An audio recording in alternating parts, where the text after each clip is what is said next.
I like spare ribs. In fact, I love spare ribs. I love Chinese barbecue spare ribs. I like battered spare ribs. I like salt and pepper spare ribs. And I like American spare ribs.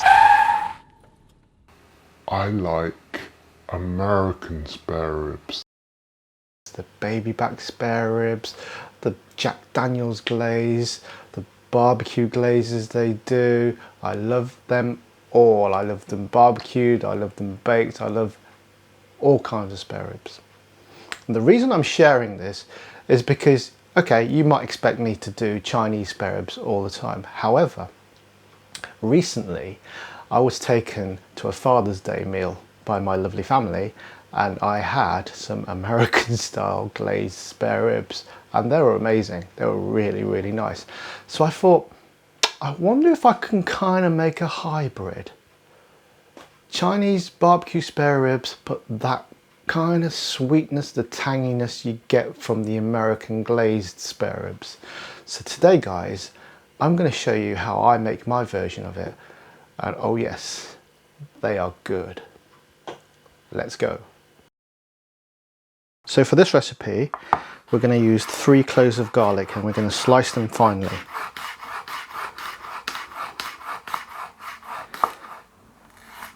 I'm guessing this would be the start of most ribs that you do, American or Chinese style. Just to let you into my train of thought, I haven't actually researched doing American style ribs. When I had those baby back ribs, I kind of just figured out, or tried to figure out, what was in them, and therefore try to replicate it or make it in a way that I would like. So that's what is going to go into the ingredients. But like I said, it's going to be a hybrid, because this is going to be part Chinese, part American. Now, when I first tried it, I thought, this could go either way. It could be really good, or it could be really not good. Fortunately for me, it was really good. So that's why I'm bringing it to you now. Okay. One thing I do tend to do, this is the ginger, by the way, is about a thumb-sized piece of ginger here.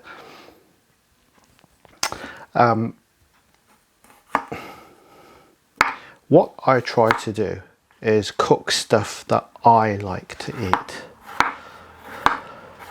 Okay, and then, and then bring it to you. I won't cook you stuff that I don't like, even if they're sort of popular on YouTube or whatever, because then my heart wouldn't be in it, and I'll be just kind of, every time you watch one of my videos, at the end I go, that's really nice.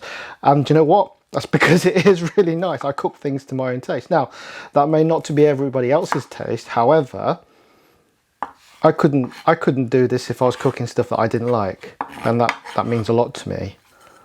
And also means I'm not going to sort of lie to you and tell you something's good when it isn't. Right, and we're going to finally slice these up.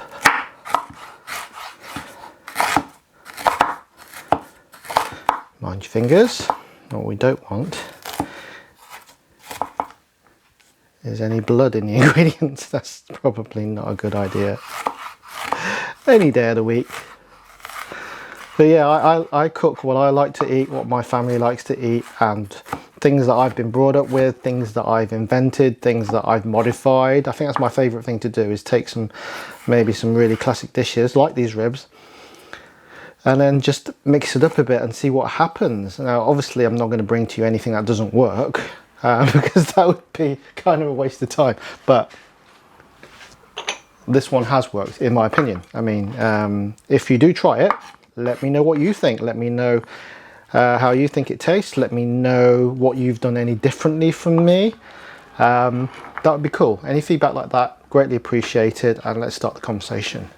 Right guys, so here we have 700 grams of pork ribs, or as I call them, an individual serving. But all joking aside, guys, get as many ribs as you feel you need to feed however many people you're feeding. Okay, this will probably feed about 2 people main course. 3, 4 a stretch for a starter, depending on how hungry you are. Ribs are a weird thing because you eat them individually, so do you want 1 rib, 2 ribs, or whatever? Yeah, and it depends on the size of the ribs. You could use this recipe on little baby back ribs. You can use them on any ribs you can get. Butcher's the best place to get ribs because you get a selection, and they're generally better than supermarkets and probably more affordable, to be fair. So check out your local butcher for the best ones. Anyway, with the marinade, you can probably push this to double the amount of ribs that you've got. You can sort of size it up yourself, play it by ear, play it by feel. There are no hard and fast rules with these marinades, but this will give you, probably I'm doing enough marinade for at least, yeah, for double the amount, probably for 1400, 1500 grams of ribs. If you're doing any more than that, then you need to add more ingredients. Just kind of scale it up as you would. It doesn't take, it's not rocket science, just scale it up. Okay, so we're going to put in a good pinch of salt, good pinch of black pepper. We're going to put in our sliced up 3 cloves of garlic, and the thumb of ginger. Don't think there is such a thing as thumb ginger, but hey, there we go. To this, I am going to add 1/2 to 1 tablespoon of sesame oil. And we're going to add 1 whole tablespoon of light soy sauce.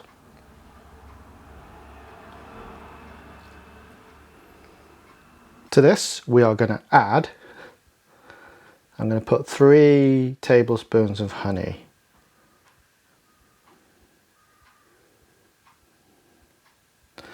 Obviously, this is going to give us some lovely sweetness and also help caramelize the ribs to give us that nice dark, crispy, little crispy bits. When you're putting a lot of sugar in, because honey is sugar, into these recipes, just be careful that they don't burn, because sugar burns easily. Right, classic Chinese ingredients I am going to insert. That's the wrong word.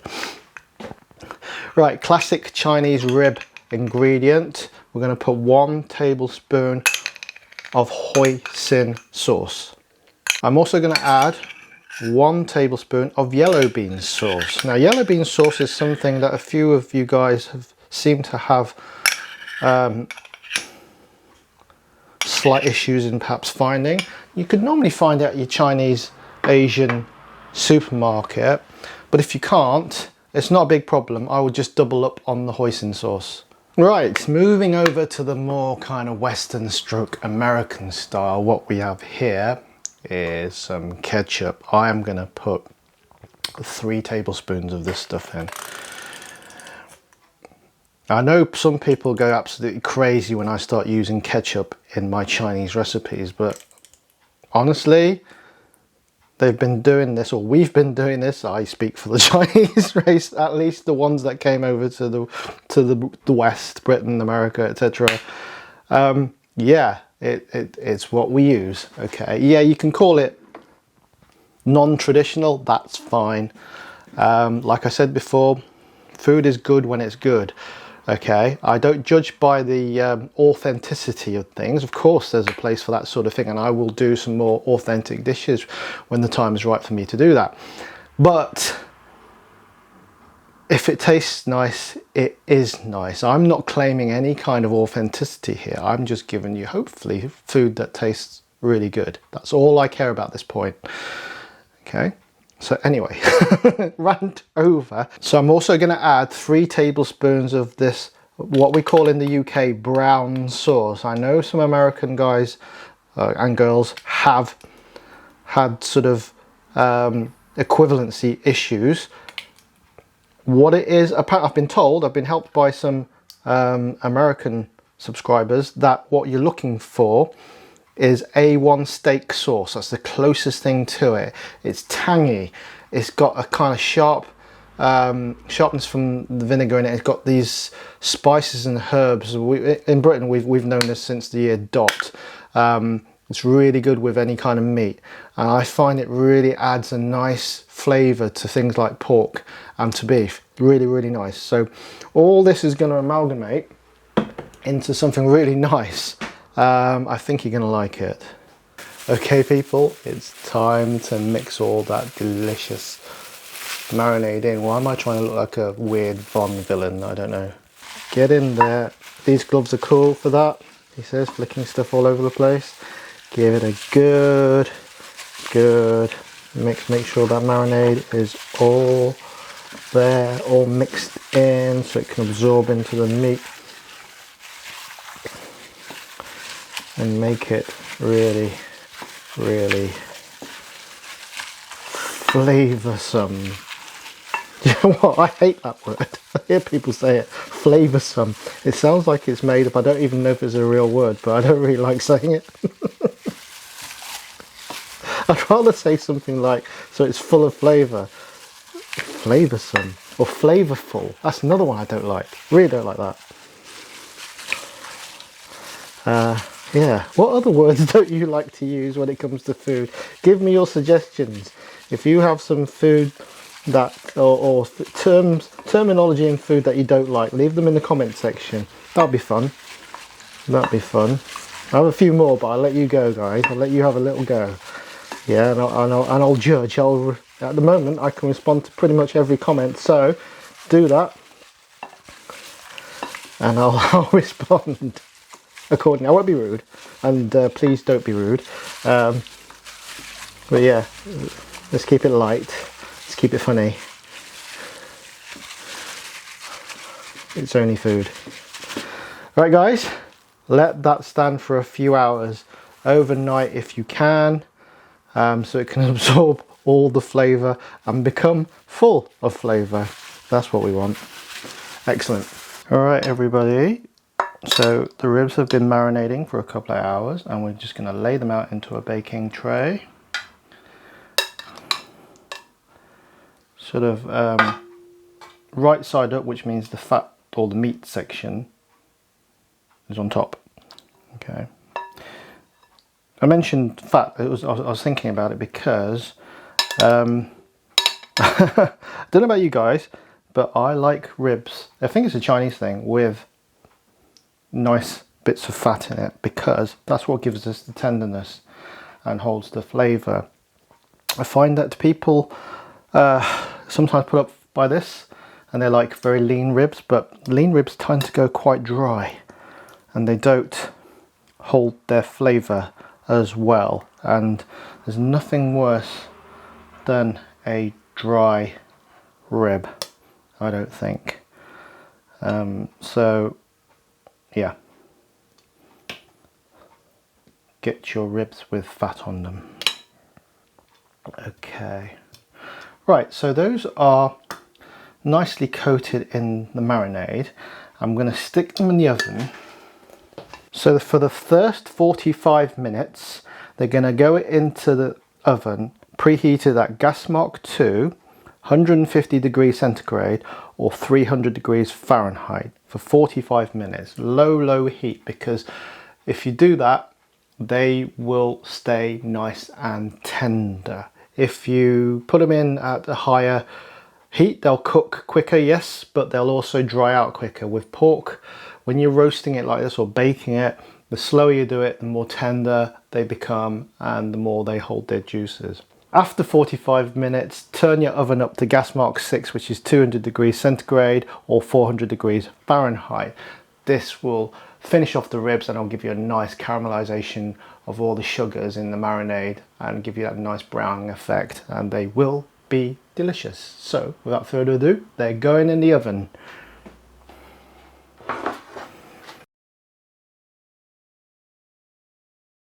Right guys, after 45 minutes we get the ribs out the oven. They're not done yet. We are now going to use the rest of the marinade and we can spoon some of this on. I want these ribs. This is where I kind of like the influence of the American style of doing ribs, because they're always kind of sticky and they've got a coating on them, whereas barbecue ribs Chinese style tend to be a little bit drier. It's not to say they're dry, but they don't have this kind of glaze or this this coating of sauce unless you have the barbecue ribs in the barbecue sauce you get from takeaways and restaurants. That's a slightly different kettle of fish. What I want is like what you get from an American style restaurant where they are sticky and coated rather than having them swim in sauce or anything like that. So once I have coated, give it a good spread. Ordinarily I would use a pastry brush for something like this. I can't find mine, so needs must. This is fine. This is fine. Okay, just spread it on so it's got a nice covering. Okay, oops. Keep banging my spoon against this bowl. Right, so now we're going to put the oven, gas mark 6, I can't remember the Fahrenheit or the centigrade, but I think I said it earlier, for the final remaining 15 minutes, and then we're ready for rib heaven. Right guys, moment of truth, check them out, check them out. Oh my word. What can I say? I know what this is going to taste like already. Look at it, they're juicy, they're tender, oh my gosh. There's only one way to eat spare ribs. Forget your knife and fork, it's caveman style, okay? You know, make sure you have plenty of napkins. Oh my god, that's good.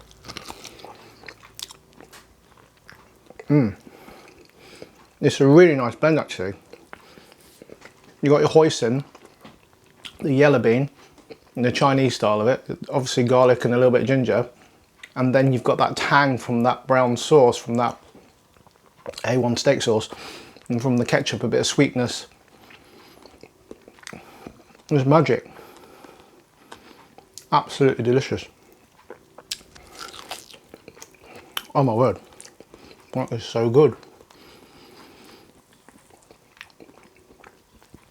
The meat is basically falling off the bone because we did it low and slow for that first 45 minutes. The gas mark 2, the really low heat, it cooks it without kind of drying it out, and then the final 15 minutes just to blast it a bit, just to get that caramelization, just to give it a little bit of a kind of a crust if you like. That just finishes off beautifully, kind of sets the flavor. Wow, so like I said, it's 700 grams, individual portion. Thank you so much for watching. You gotta try this. It's really easy, it's just an assembly job. And then the baking is two-stage baking is so easy. So if you do it, let me know how you get on. Come back to me in the comments. Visit me on Instagram, send me messages, whatever you like. Thank you so much for watching. I'll see you in the next one. Cheers guys, bye bye.